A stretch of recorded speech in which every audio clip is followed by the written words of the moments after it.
యేసు రక్తమే జయం పరిచర్య ప్రైజ్ ద లార్డ్. ఏప్రిల్ 15వ తేదీ 2025.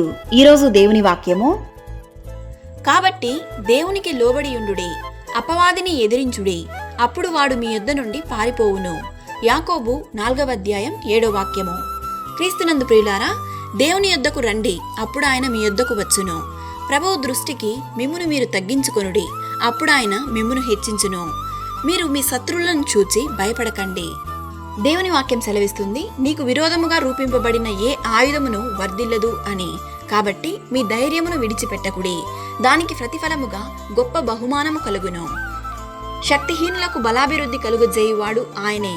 దేవుడు అనే కొండతో సహవాసం కలిగున్న విశ్వాసులు మాత్రమే దుష్టుడు అనే నాశన పర్వతాన్ని విరగ్గొట్టగలరు.